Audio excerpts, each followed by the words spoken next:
বিসমিল্লাহির রহমানির রহিম। শুধু দর্শক, আজকে বিশ্ব মানবাধিকার দিবস এবং এই বিশ্ব মানবাধিকার দিবসে আমি একজন মানবাধিকার কর্মী, একজন সাংবাদিক, একজন ইউটিউবার, একটি অনলাইন পোর্টালের আমি সম্পাদক ও প্রকাশক। দীর্ঘদিন ধরে আমি এই সাংবাদিক পেশায় কাজ করছি, প্রায় ৩৫ বছর। এর মধ্যে বিশেষ করে আমার জন্মদাতা পিতা বীর মুক্তিযোদ্ধা রুকনউদ্দিন জামান ২০০৬ সালে উনি নিজ বাড়ি কুষ্টিয়ায় খোকসায় দুষ্কৃতিকারীরা তাকে জবাই করে হত্যা করে। আমি সেই বিচার আজও পাইনি।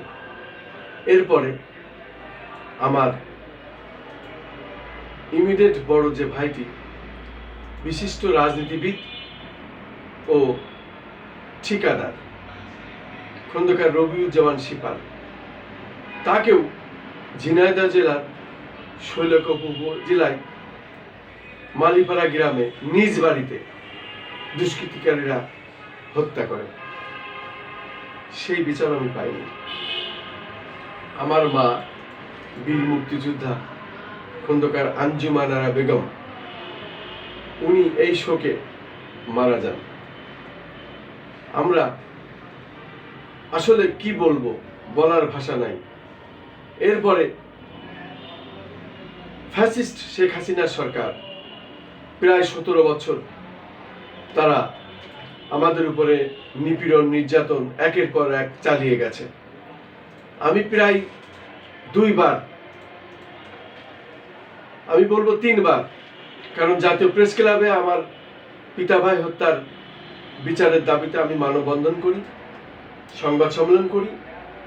তখন দুষ্কৃতিকারীরা ফ্যাসিস্ট শেখ হাসিনার আমলে আমাকে জাতীয় প্রেস ক্লাবে ধরে নিয়ে যায় এবং সেখানে আমাকে নির্যাতন করে, যাতে আমি পিতা ভাই হত্যার বিচারের দাবি না জানাই। পাশাপাশি সাদা পোশাকধারীরা পরপর ২ বার, এই ১৭ বছর আন্দোলন সংগ্রামের মধ্যের কথা আমি বলছি, তখন সাদা পোশাকধারী তারা আমাকে ২ বার অপহরণ করে, গাড়িতে করে নিয়ে যায় এবং সারা ঢাকা ঘুরিয়ে তারা বিভিন্ন প্রশ্ন জিজ্ঞাসা করে। আমি তখন মনে করছিলাম হয়তো আমাকে গুম করে ফেলছে। যাক, এক পর্যায়ে আমাকে সারা রাজধানী ঢাকায় চোখ বেঁধে বিভিন্ন জায়গায় ঘুরাইছে। এরপর আমাকে ছেড়ে দেওয়া হয়েছে। আমি ২ বার বেঁচে গেছি প্রাণে। আল্লাহর অশেষ রহমত। আল্লাহর কাছে আমি দোয়া করি, শুকরিয়া আদায় করি যে আমি মৃত্যুর হাত থেকে বেঁচে এসেছি। পাশাপাশি আমি বলতে চাই অন্তর্বর্তী সরকারকে যে আন্দোলন সংগ্রামে, প্রত্যেকটি আন্দোলন সংগ্রামে অংশগ্রহণ করেছি পেশাগত দায়িত্ব পালনের জন্য। তারও আগে শাপলা চত্বরে যে ঘটনা ঘটে সেখানেও আমি পেশাগত দায়িত্ব পালন করতে গিয়ে আমাকে মারধর করা হয়, ক্যামেরা লেন্স কেড়ে নেওয়া হয় এবং টাকা পয়সা সবকিছু নিয়ে নেওয়া হয়। ওরা জানে যে আমি মৃত্যুবরণ করেছি, কিন্তু আসলে ২-১ ঘন্টা পর আমি জ্ঞান ফিরে পাই, পরে আমি ফিরে আসি। এরপরে আমার ছোট ভাই, সেও বিশিষ্ট সাংবাদিক, একজন বিশিষ্ট আলোকচিত্র শিল্পী, খন্দকার আসাদুজ্জামান সুমন। সে ফাইন্যান্স এক্সপ্রেসে এখন কর্মরত। তাকেও একটা প্যারাডো গাড়ি দিয়ে তার মোটরসাইকেলের উপরে গাড়ি চাপা দিয়ে হত্যা করার চেষ্টা করা হয়। সে আহত হয়, ঢাকা মেডিকেলে ভর্তি হয়, পরবর্তীতে সুস্থ হয়ে বেশ কিছুদিন পরে যে কর্মস্থানে যোগ দেয়। এটি ছিল আসলে আমি ফ্যাসিস্ট সরকারের নমুনা। একটি পরিবারের পিতা ভাই হত্যা, বাড়িঘর লুটপাট এবং 3টে ব্যবসা প্রতিষ্ঠান ভেঙে দেয়। পাশাপাশি আমার ওই ভাই, উনি বিশিষ্ট ঠিকাদার এবং বিএনপির রাজনীতি করেন। সে কারণেই তাকে জেনারেল আজিজের আমলে তাকে ধরা হয়। ধরে নিয়ে শৈলকুপা উপজেলায় সরকারি কলেজে সেনাবাহিনীর যে ক্যাম্প, সেখানে নিয়ে তাকে নির্যাতন করা হয়।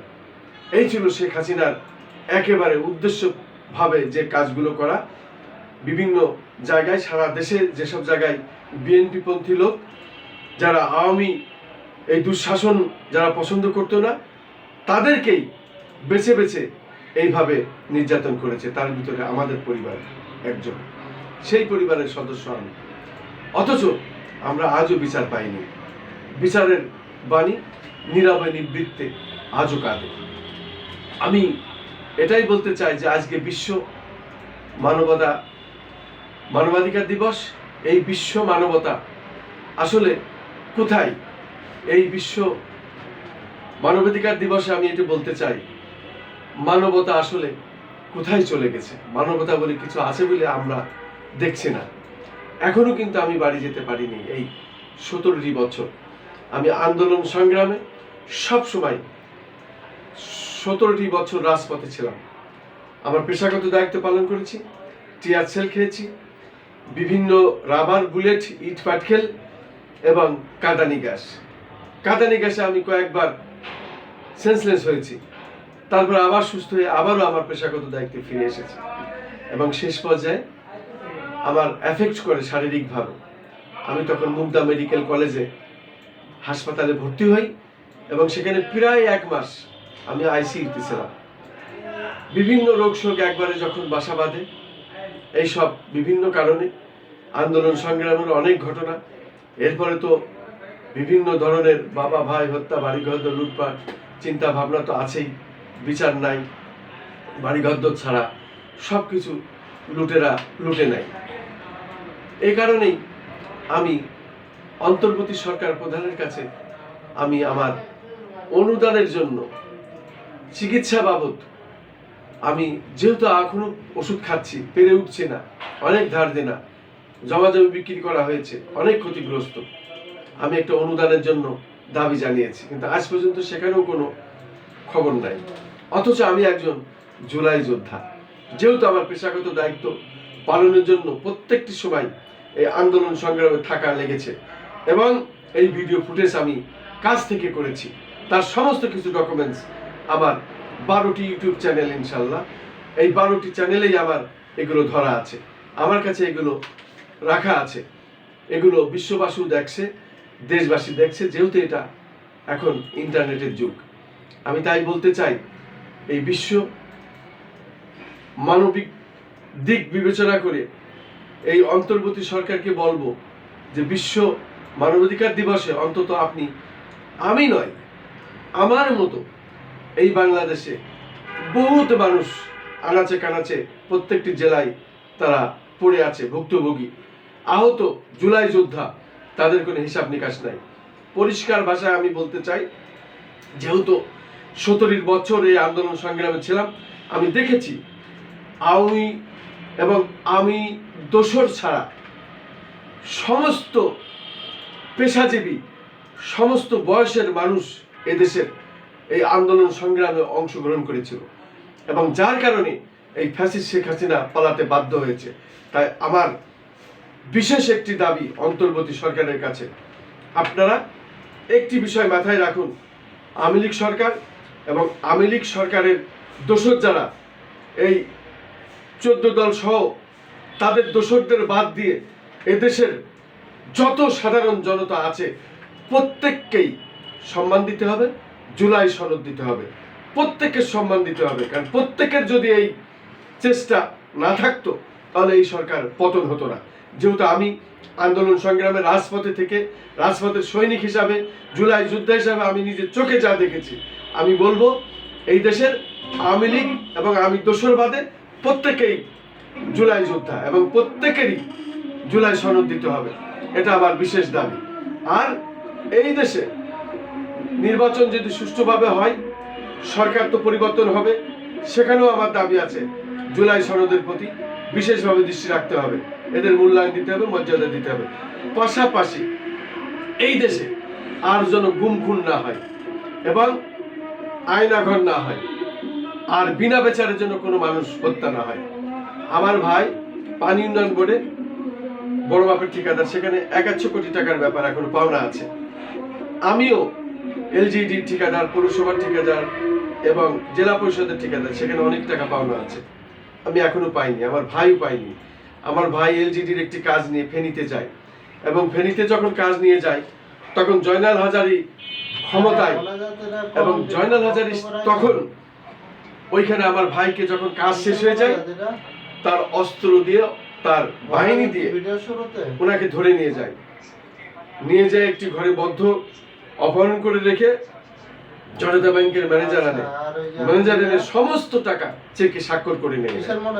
আমি অন্তর্বর্তী সরকারকে দাবি জানাচ্ছি, আমার এই ভাইয়ের টাকার মধ্যে আমাদের পারিবারিক সকলের টাকা আছে, ধার দিনার টাকা আছে, এই টাকা পয়সা নিয়ে আমরা অনেক দিন আসুক দেবো আর কি, সম্পত্তি বিক্রি করার টাকাও আছে, এই টাকা ফেরত চাই। এবং জয়নাল হাজারী মারা গেছে তাতে যায় আসে না, তার সম্পত্তি আছে, এই জয়নাল হাজারীর সম্পত্তি কোরক করুন, কোরক করে আমাদের ডকুমেন্টস দেখুন, এরপরে আমাদের টাকাগুলো ফেরত দেওয়ার ব্যবস্থা করুন। অন্তর্বর্তী সরকার প্রধান, বিশেষ করে আমি শান্তিতে নোবেলজয়ী প্রফেসর ডক্টর মোহাম্মদ ইউনূস স্যারের প্রতি আমার দাবি, আপনি আমাদের এই বিষয়টি বিশেষভাবে দেখুন। আমি অনেকবার আপনার কাছে দরখাস্ত দিয়েছি, আমি কোনো সাড়া পাইনি। আমি একটি ক্যান্সার হাসপাতাল করার জন্য আপনাদের কাছে দাবি জানাইছি এবং দরখাস্ত দিয়েছি, যেহেতু এই বাংলাদেশের সরকারের অনেক পতিত সম্পত্তি পড়ে আছে, সেখানে একটু অনুদান দিলেই গরিব মানুষের অন্তত ফ্রি চিকিৎসার ব্যবস্থা করা যায়। আমি সেটাও দাবি জানাচ্ছি আপনার কাছে আজকে এই বিশ্ব মানবাধিকার দিবসে। আমি বিশেষ কিছু বলতে চাচ্ছি না, যেহেতু বলতে গেলে অনেক সময় লেগে যাবে। আজকের জন্য আমি আপনার কাছে বিশেষভাবে এই দাবি জানালাম যে এইগুলো আপনি পুঙ্খানুপুঙ্খানুভাবে দেখুন এবং এগুলো পূরণ করার চেষ্টা করুন। আমি খন্দকার মাসুদুজ্জামান আজকে আন্তর্জাতিক এই বিশ্ব মানবাধিকার দিবসে এই পর্যন্ত আমি শেষ করছি। আসসালামু আলাইকুম। আজ এখানেই শেষ।